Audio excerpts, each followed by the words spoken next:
We are learning Mishna Gittin, Parak Vav, Chapter 6, Mishnah Vav, Mishnah 6. Today's Mishnah is sponsored by the Garland children in memory of their uncle, Zecher Nishmas, Gavriel ben Moshe Nachum, the Neshama Shav and Aliyah. Amen. Okay. Misha Mushlach Labar. Someone was thrown into a pit. V'amar, and he said, Kol hashameya es koilai, whoever hears his voice, meaning he says, whoever hears my voice, Yechtav get li'ishtay, he should write a get for his wife. That's what he says. He says from the pit, whoever hears my voice, whoever hears his voice should write a get for his wife. Okay, says the Mishnah, what do you do in that case? Even though he only said right, we can assume he meant to give it also. The stress of the situation that he was in the pit made him forget to say give it. But even though he just said write it, however, he meant to say give it also, and you may do so. Now, and that's what you should do. Now, there's an interesting point here, brought down here in the notes, based on the Bartanura. Even if the people hearing his voice do not recognize the person in the pit, they don't recognize who he is. He's saying, and they may still write and deliver a get for him, as long as he gave his name and the name of the town in which he lives, and his wife's name and the town in which she lives. Okay? So he's identifying who he is, who his wife is. He's giving the information. People hear it. This is enough to rely on that you can write a get for this guy's wife. Now, it's interesting they also add, since this may be the only opportunity to arrange for her to be divorced and save her from becoming an aguna, a woman who cannot remarry, the sages were lenient and allowed us to rely on the voice and assume that it is in fact the husband, even though we cannot positively identify him. He says, my name is this and this, but you don't recognize his voice. You don't recognize who he is.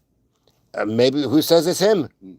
Just because he's saying that it's him, that's enough to rely on it, to actually, he gave you all the information. Fine, he gave you the information. And you're going to work off that information. But it's not so simple that you should be able to work off that information if you don't really know who the person is. Nonetheless, the Gemara said, the Rashi says, Rashi explains in the Gemara, that's what they bring down here, that because of the fact that if we don't, this is a situation where she can remain an aguna, right? The guy's in the pit. We don't know what's going to happen to him, right? We don't really even know who he is. So she may never have the opportunity to be divorced. And therefore, in order for her not to be an aguna, a woman cannot get remarried, we therefore say that we can rely on this person to say who he is and allow her to get divorced. Allow her to get divorced and remarried. Okay. Which is, there are a number of cases like this, Mishmiguna Kilu Rabbanan, that in order to allow women to remarry, the Rabbanan were lenient, and the Gemara in Yavamis talks about how exactly that works. But there are a number of cases like that, and this is apparently one of them. Next, let's say a healthy person says, write a get for my wife. You know, everything is fine. He's fine. He's not any pits, not anything. He's a regular, healthy person, and all he said was, kisvu get li'ishti. He's not in any kind of danger, and he says, write a get for my wife. That's all he says, write. He didn't say give. We assume he intended to taunt her and not divorce her. Meaning, you think if he says write it, he wants to give it. No, not necessarily. You don't have enough to go ahead and base on what he says to go ahead and give it and have her get divorced and remarried. Since the man did not tell the agents to deliver it, we assume he is not yet serious about divorcing her. And since he is healthy and not under any kind of pressure, there is no reason to assume that he forgot to mention giving it to her, as we have in the previous cases. And therefore, in this case, you don't give it. You can write it, but don't give it. So if you write it and you don't give it, what do you do with it? So they bring down here from the Shulchan Aruch, they write the get and give it to the husband, who may then do with it as he wishes. But they don't have the ability to go ahead and deliver it just based on what he said. Okay.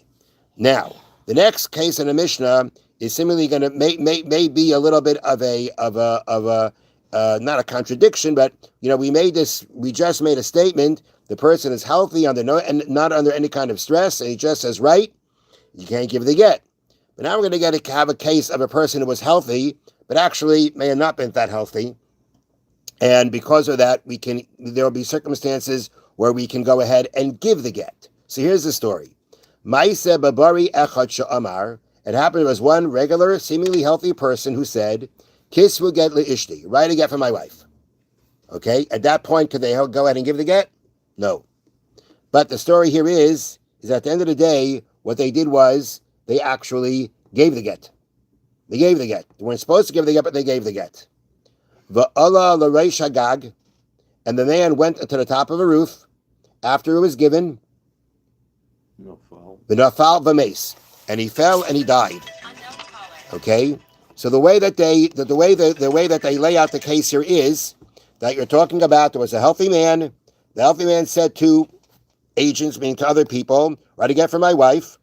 And they delivered it again without having told him. Like I said, he never told them to do so, but they delivered it anyway. Okay. Now in that case, we said just based on that, we would consider her in doubt whether she was divorced or not, because we don't know what he meant to say. I mean, unless here we don't even say there's a suffix, because we assume he just wanted to taunt her. I'm not sure. Before we had a case where when he didn't express himself enough, we said it's a suffix if they give it, and here. I'm thinking it's the same way, but I'm not sure. At the end of the day, they gave it. Now, after they gave it, after they gave the get, the man went to the top of the roof and fell and died. That's the story. Rabbi Shimon ben Gamliel. So what happened? So what's the halacha now? So Rabbi Shimon ben Gamliel said, Amru Chachamim, the sages said, meaning earlier sages said about this, if he fell on his own, that means he jumped off. Harei ze get. Then the get that they gave is a kosher, 100% kosher get. But if the wind pushed them off, ain't a get, then it's not a get. Meaning, he said kisvu. He never said give.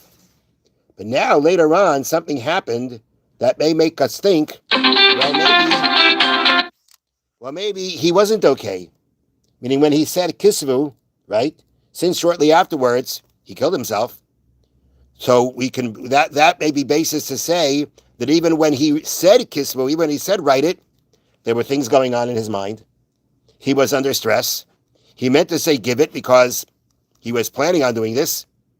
And he meant to say give it, but he was under stress, he was anxious, so he didn't say it. So it would be like the cases we had before. So the Mishnah says if that's actually what happened, if actually he jumped off, he killed himself, and again, I'm assuming this happened shortly after the get was given, then we say that, right, and the get was given, he didn't know. He didn't know. So he went ahead, and after he said, write it, the get was given, and then he jumped off shortly after he said, wrote it, then we can say that what happened at the end really lets us know what was going on to begin, what was going on before. That was going on in his mind when he said kisbu, he already knew he was going to jump off the roof, and therefore he was trying to give her a divorce before that. And he, because of his situation, his stress, his anxiety, he never said actually give it. But based on what happens later, we can say that's what happened. However, if let's say he just the wind blew him off, he was up on the roof, and the wind blew him off, then there's no indication for anything that happened later about what was going on in his mind beforehand. And therefore, in that situation, it's not a kosher get. But in the case where he went on the roof and then he fell on his own, that means he jumped off the roof, he killed himself, that's enough indication to say that when he said write the get for her, he knew that he was planning on that, and it's with that in mind that he was telling her to write the get, telling them to write the get, and even though he didn't say give it, he meant to say give it, he just didn't say it, like in the other cases, because of the stress and anxiety he was going through about what was happening to him. Have a wonderful day and a wonderful Shabbos. Thank you, Rabbi.